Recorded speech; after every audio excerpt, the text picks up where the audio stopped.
Você já sentiu aquele arrepio na espinha ao perceber que algo simplesmente não está certo?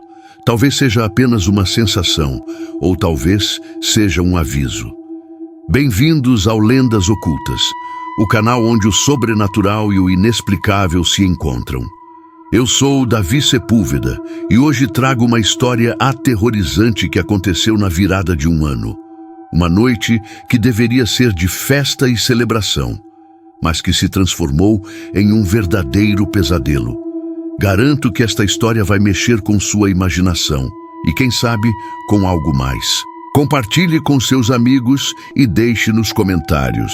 Você acredita que o Ano Novo pode ser a noite mais perigosa do ano? Agora, imagine o seguinte: um grupo de amigos decide alugar uma antiga fazenda no interior de Minas Gerais para passar a virada do ano. A propriedade, isolada e rodeada por um denso matagal, tinha sido abandonada por décadas, até ser reformada e transformada em uma casa de temporada. Os relatos sobre o local eram conflitantes. Alguns moradores da região diziam que era apenas uma casa velha, sem nada de especial. Outros, porém, alertavam: cuidado, lá o tempo não passa como deveria. Na noite do dia 31 de dezembro, tudo parecia normal. Fogos iluminavam o céu distante, a música tocava e os amigos brindavam ao novo ano que estava por vir. Mas algo aconteceu pouco antes da meia-noite. Um dos amigos, Júlio, decidiu explorar os arredores da casa, movido pela curiosidade e talvez por alguns drinks a mais. Ele levou uma lanterna e saiu sem avisar ninguém. Os minutos passavam e Júlio não retornava. No início, os outros acharam que era brincadeira, mas a demora começou a preocupar. Resolveram procurá-lo e se dividiram em grupos. Foi então que um dos amigos, Carla, ouviu algo vindo do matagal. Passos apressados, como se alguém estivesse correndo na direção deles. "Júlio!" ela gritou, mas ninguém respondeu. Quando finalmente Carla iluminou a área com sua lanterna, viu algo que a fez congelar. Entre as árvores, um homem parado. Ele usava uma roupa antiquada, como de um fazendeiro de outro século, e segurava um objeto brilhante nas mãos. Carla piscou e ele havia desaparecido. Logo depois, Júlio apareceu cambaleando e em estado de choque. Ele não dizia nada com clareza, apenas repetia: "Não entrem no matagal, não brinquem com o tempo." Os amigos levaram Júlio de volta para a casa, tentando entender o que havia acontecido. Ele estava pálido, os olhos arregalados, como se tivesse visto algo impossível de explicar. Carla tentava acalmá-lo, mas ele apenas sussurrava frases desconexas, repetindo que o tempo não era normal e que eles estavam lá. Enquanto isso, o relógio marcava 23h55. O grupo decidiu se reunir na sala para tentar esclarecer a situação.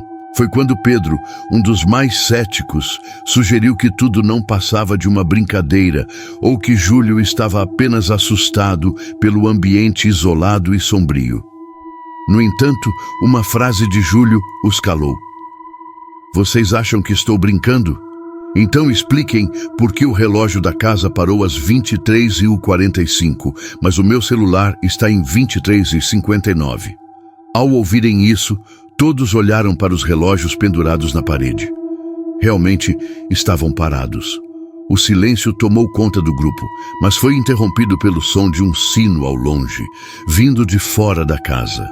Um som grave, constante, que parecia se aproximar a cada badalada. Pedro, ainda incrédulo, decidiu sair da casa para investigar. Pegou uma lanterna e, mesmo contra a vontade dos outros, caminhou até o quintal. A cada passo, o som do sino ficava mais alto. Quando iluminou a entrada do matagal, percebeu algo no chão. Marcas de pegadas que pareciam ser de pés descalços, mas incrivelmente profundas, como se tivessem sido feitas por alguém com um peso sobre-humano. De repente, a lanterna piscou e apagou. Pedro tentou manter a calma, mas algo frio e úmido tocou seu braço. Ele deu um passo para trás e viu, por um breve instante, a mesma figura que Carla havia descrito. O homem com roupas antigas, parado e imóvel, como se esperasse algo. O som do sino cessou, e Pedro correu de volta para a casa. Ao entrar, os amigos estavam aterrorizados. Júlio havia começado a chorar descontroladamente, apontando para o relógio na parede. Era meia-noite em ponto. Foi nesse momento que as luzes da casa se apagaram, mergulhando todos em uma escuridão completa. E então, uma voz grave ecoou pela sala, vinda de lugar nenhum e de todos os lugares ao mesmo tempo. Bem-vindos ao novo ciclo.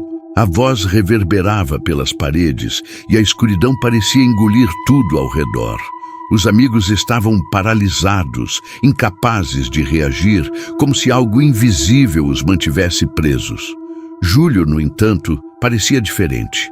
Ele parou de chorar e começou a murmurar em uma língua desconhecida, com os olhos revirados, como se estivesse em transe. Pedro tentou sacudi-lo, mas Júlio não reagia. Foi então que Carla notou algo assustador. Sombras começavam a se formar nas paredes, mesmo sem nenhuma luz. Não eram sombras comuns. Elas pareciam ter vida própria, movendo-se de forma irregular, como se estivessem cercando o grupo. De repente, uma das janelas da sala se abriu com um estrondo, deixando entrar um vento gelado que apagou as velas que eles tinham acendido. No meio da confusão, uma figura começou a se formar na escuridão, tomando a forma de um homem alto, com o rosto coberto por um capuz. Sua presença emanava um terror tão profundo que todos sentiram como se o ar tivesse desaparecido do ambiente. "Vocês cruzaram a linha", disse a figura, com uma voz que parecia vir de dentro da cabeça de cada um deles. "Esta casa não pertence ao seu tempo, e agora vocês também não pertencem mais." Foi então que Pedro, em um ato de desespero, pegou o celular e tentou iluminar a figura, mas a luz apenas passou por ela como se fosse feita de fumaça. Carla gritou, apontando para o chão. Os pés da figura não tocavam o solo. Ele flutuava levemente, como se estivesse suspenso entre o mundo deles e algo muito pior. A figura levantou uma mão e apontou para Júlio, que agora estava imóvel e pálido como um cadáver. Ele viu o que não deveria. Ele ouviu o que estava escondido. "Agora, um de vocês deve pagar o preço." As palavras ecoaram pela sala e as sombras nas paredes começaram a se aproximar. Pedro tentou argumentar, implorando para que os deixassem ir embora. Mas a figura apenas riu, um som oco e perturbador, e respondeu: "Vocês não entendem. Não há saída. Aqui, o tempo não segue as mesmas regras." Carla, desesperada, gritou para o grupo correr. Mas ao abrir a porta da frente, perceberam algo impossível. O lado de fora da casa não era mais o mesmo. Não havia quintal, árvores ou matagal, apenas uma vastidão escura, onde o horizonte parecia se dissolver no nada. Carla fechou a porta com força, os olhos cheios de lágrimas. "Nós estamos presos, não tem para onde ir." Pedro, ainda tentando manter a calma, insistiu que havia uma forma de escapar. Ele lembrou de algo que Júlio havia dito mais cedo. "Eles estão lá. O tempo não é normal." "E se isso tiver algo a ver com o relógio?" Pedro sugeriu, apontando para o antigo relógio de parede. Apesar de todos os outros terem parado, o relógio continuava funcionando, agora marcando 00:01. Os ponteiros, no entanto, pareciam se mover para trás, numa contagem regressiva, silenciosa. Carla aproximou-se do relógio com hesitação. Havia uma inscrição gravada em sua moldura de madeira desgastada. "O ciclo deve ser completo." Antes que ela pudesse tentar decifrar o significado, Júlio, ainda em transe, levantou-se de repente e caminhou até o relógio. Ele começou a girar os ponteiros manualmente, para trás, como se estivesse sendo guiado por uma força invisível. As sombras nas paredes se agitaram violentamente e o fazendeiro deu um passo à frente. "Pare agora!" ordenou com uma fúria que sacudiu toda a casa. Mas Pedro e Carla não podiam permitir que Júlio fosse interrompido. Pedro se colocou entre Júlio e a figura, enquanto Carla agarrou um pedaço de madeira, tentando se preparar para o que pudesse acontecer.